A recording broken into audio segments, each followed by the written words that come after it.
Do do do do do do. Do do do do do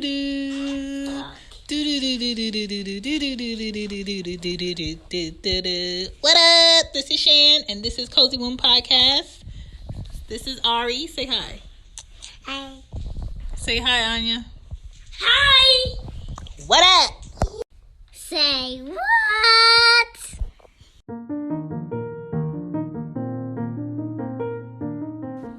Hey, y'all. Got something good to share. So we have Vintage Beauty 86 by a good friend of mine from college. She created a brand for making kids' clothes, customized kids' clothes. She picks crazy good fabrics, and she customizes kids' outfits. She can do boys' outfits, she can do girls' outfits. They're really cute prints. I've seen her post the cutest glitter jersey skirts and dresses and boy and girl outfits. So if you're looking for something cute for your son or your daughter and you want something custom made, she can make it. You can get the measurements. It would be the best thing you've ever seen. You'll have the cutest pictures. I don't know if you're a parent or an aunt or an uncle and you just want to get something cute for someone's kid, give her the sizes. It's a 3-week turnaround. You can find her on Facebook, Vintage Beauty 86, or you can find her on IG, Vintage Beauty 86, also www.vintagebeauty86.com. Cute kid clothes, pretty colors. I mean, she posts the cutest outfits of these little kids in these clothes and little jackets and dresses, and when it's like Halloween, I'm looking forward to like what outfits these people are getting. When it's Valentine's Day is coming up, so if you're looking for something cute for pictures, or if you have like little babies and little cute outfits and you want like bows that match and you want dresses and you want pant sets, look her up, okay? Vintage Beauty 86. Cute stuff. Tell her Shan sent you.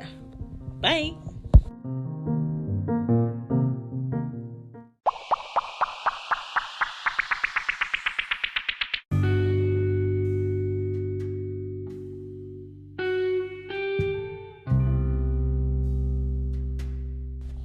Welcome to Cozy Womb Podcast. My name is Shan. I'm Cozy Mama, and today we want to talk about parent and teacher communication, or teacher and parent communication, because either way, the goal should be something that both the parent and the teacher wants. So for me now, I've been taking Anya to pre-K, and she's been to 3 different schools so far because I've been moving around. And some of her teachers I really like, and some of her teachers, the way that they communicate and the last minute things that they may say sometimes would irritate me. Some of her schools, they make a big deal out of small things that could be addressed when it did happen, not months after they've been dealing with Anya a certain way and not saying anything. So I think the best way to communicate between a parent and teacher, or a teacher and parent, is to let your best way of being addressed or being found, or the best way that they can reach you, to be said up front. I think you need to talk to the teacher, you need to talk to the parent about what's the best way to reach you. Is it email? Is it calling? Is there certain times? Can I reach you by text? Can we set up different meetings? Is letters between you and I, between the child, better? What's your schedule? That needs to be discussed, because we want to make sure that our kids can excel academically, they're doing well socially, and individually, that their wants are being met, their needs are being met, and the things that, they may find a bit more interesting than their other students. It can be like a part in the day where they can focus on that. It helps the teacher be more successful if the parent communicates. It helps the child be more on track and focused because they know that if the parent is not there, they still should be on their best behavior. If the teacher is not there, they should still study, they should still practice, they should still do their work and the best work that they can do. Even now when I practice writing with Anya or doing numbers and spelling, I make sure that, she stays on the line. I make sure that she leaves, a good amount of space between each word to make it at least legible. I don't want my child feeling okay turning in sloppy work or work that didn't take any effort. There is a value in building the relationship with the teacher for the success of the student. It just makes sense. Do not rush any decisions that are important between the teacher telling you something about the student or you wanting to address something to the teacher. I know sometimes, depending on what the child may come to you with, you may want answers right now, or something sounds really bad on how your child may bring it to you, or the teacher may nonchalantly leave your voicemail with not enough detail, and your mind may come to some assumptions of what they're trying to say. Don't assume anything. Wait, think about it. Think about the personality of your child. Would your child do that? Do you know of your child doing that with their siblings? Have you seen, repetitive behavior where your child may do that at home or outside before you automatically assume that the teacher is wrong? And if you're a teacher and the parent is not very open when they drop the kid off, or they don't come to you with anything and they don't address any issues that they may want to be clarified on a daily basis, and you don't have any relationship with them, whether it's the mother or the father, I think as a teacher, I know y'all have 24 plus kids, but it's just like customer service when you're running a retail business. You don't want to make any customer that comes into your establishment feel like they're not important or feel like their needs cannot be met because it's about 200 plus people that's going to come through my doors today and you're not important. You just have to figure out a way to have a relationship with all the parents of the students that you have. That's just one of your obligations as a teacher. Being a teacher is tough. I wish teachers were paid a lot more money because they are, spending more time with our kids when they go to public school, charter school, private school, and they're teaching them throughout the day. And yes, I'm not saying that parents are not influential or a motivation or a person that is dedicated to displaying a good role model-ish, character to your kids. But at the most, I think teachers are there more for your kids when they go to school because they spend most of their hours during the day at school. And I think teachers that teach should want to teach. Teachers that teach should love to be around kids that they're teaching. Teachers that teach should not just look at it like, oh, I know this stuff, I'm just going to tell them what they should know and think that they're going to get it. No. I've had chemistry teachers that were great at the information they knew, but they couldn't teach. I've had English teachers that knew, all the things that come in English and literature, but they couldn't teach. And they had bad communication. I've had professors that had bad communication. I've had math teachers that just could not figure out why a student can't get or understand how they're telling them this is how you get to the answer. Now that I'm like an adult and I can go on Instagram and see people that are well versed in mathematics and, see the different ways of them getting to the solution, I'm like, dang, it was so easy if they did it this way, or they explored a different way of teaching mathematics. Like even there's an app called Elevate that I think all parents should download.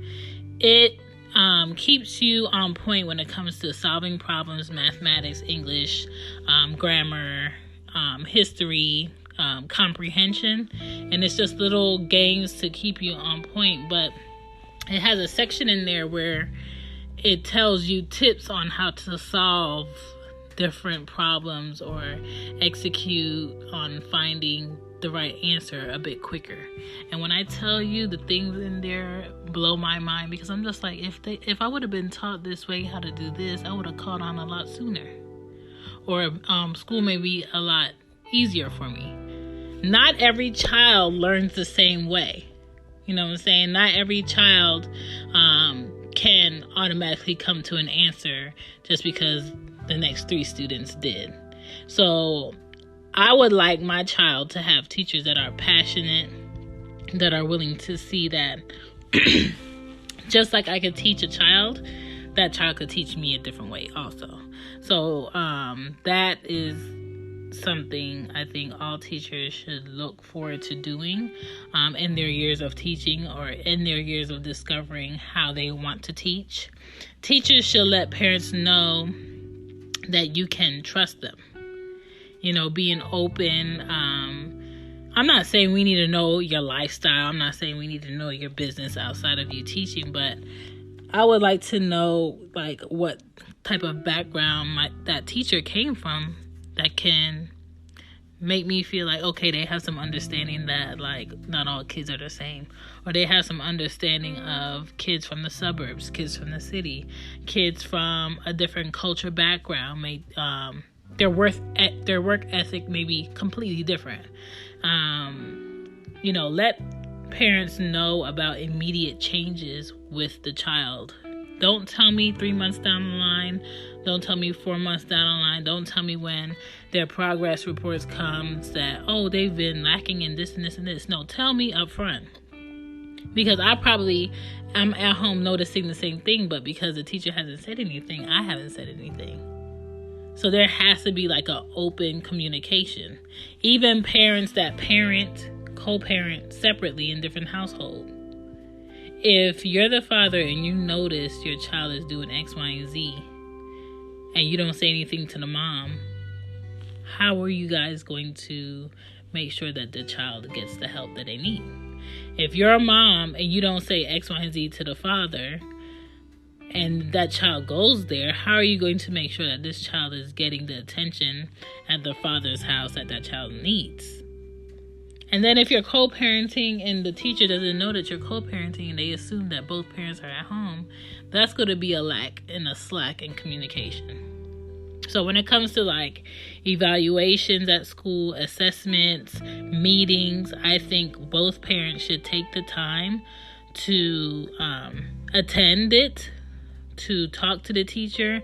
There's so many ways that you could communicate now. Skype, FaceTime, Google Duo. You can do Zoom on the computer or on your iPad or on your phone. There's no reason why you cannot be in good communication with your child's teacher. There's no reason why you can't communicate successfully with any parent of any student that you have as a teacher. You just have to have the focus. You just have to want to. You know what I'm saying? Don't think of, oh, they don't pay me enough to do this. You are in a position where it doesn't matter what you are being paid. You are choosing to teach. So you are choosing to be responsible for what this child takes in your classroom during certain hours of the day. It's kind of like an oath that you take. And if you don't want to do that and you don't want to put in that effort, do not teach. I think it's very simple. I went to school and there were a lot of teachers that were there that did not like teaching, but they just knew what they knew. And that sucked because you can always tell when a teacher did not care if you understood or if you got it or if you found like some fun out of what they were saying. And it made me not want to do the work. It made me want to write a pass to go to art class and do some artwork. I think parents and teachers need to focus on the strategies for issues and not why the teachers or the parents see a problem or find a problem. So like if your child is grades are low in science, don't focus on what bad they're doing in science or why they got a D or an F or why this quiz wasn't complete or this homework assignment wasn't complete. And when it was focused on where do we go from here? Why wasn't this complete? Okay. You listen to the child, you listen to the teacher, you listen to the parent, and then discuss a strategy on making sure that the next time an assignment is given, you put aside more time to make sure this is complete. Like a child's obligation is to wake up, clean their face, brush their teeth, get dressed, eat their breakfast, get to school on time, whether the school bus or to the car, get to school, be where they should be, listen, learn, do their work. If they're having trouble, be honest with the teacher that they're having trouble. If you can afford to get them a tutor, get them a tutor. If you can afford to get them into a program after school that can help them, you do that. That's your job as a parent. You know what I'm saying? The teacher can only do so much when they have so many students throughout the day. We have to also make sure our child is on track at home. Whether that's hiding the remote controls, hiding the phones, hiding the computers, do that. But your child should be able to do their homework when they get home. Read a book. I think a child should be reading a book at least once a week, every week. And at the end of the week, you should be able to tell me X, Y, and Z about what happened in the story. And I don't think a lot of parents are focused on that. And a lot of kids are on their cell phones texting in school. A lot of kids are unfocused. A lot of kids are worried about being an adult too quick and they don't know what it takes to be an adult. And I don't think that they understand the fun and the excitement and just the moments that they're missing worried about being an adult as a child. You do not want your child worried about adult things at their child age. Like, I want my daughters to be kids as long as possible. I don't want them worried about cell phone bill. I don't want them worried about what shoes are coming out and if they're going to be able to get them. I want them to worry about what they're going to do that's going to be so great this year in the school year that they're in. What activities do I want to do? Do I want to be on the yearbook, whatever, team or whatever that is? Do I want to do sports? Do I want to be on the debate team? Do I want to be in band? Do I want to get an instrument? Like, all these things are things that you don't get to redo in adult life. So, parent-teacher communication, very key to your child being successful. I just registered Anya for kindergarten. I met her principal. I met her counselor. I let her know that I'm doing a parent podcast. If she wants to let any other parents know, I left cards there. Like, just being open, available, and letting people be aware that, hey, I am involved. Anything between my child and her doing her best, let me know. I asked them about their gifted program because I told them that, hey, yes, Anya is going into kindergarten, but yes, she's going to be bored because she's reading on a second grade level. She's doing work on a second grade level, and I'm not going to not allow her to. So if there's anything that she can be in to help her focus and grow beyond that second grade level, or at that second grade level while she's in kindergarten, let me know. Sometimes you have to be upfront with people to give them better understanding, and I think that's what it is when it comes to parent and teacher communication. That's all I got for y'all. Do what you will. Make sure the focus is priority, and that is your kid being their best. My name is Shan. Bye. Good night, good night, good night, good night.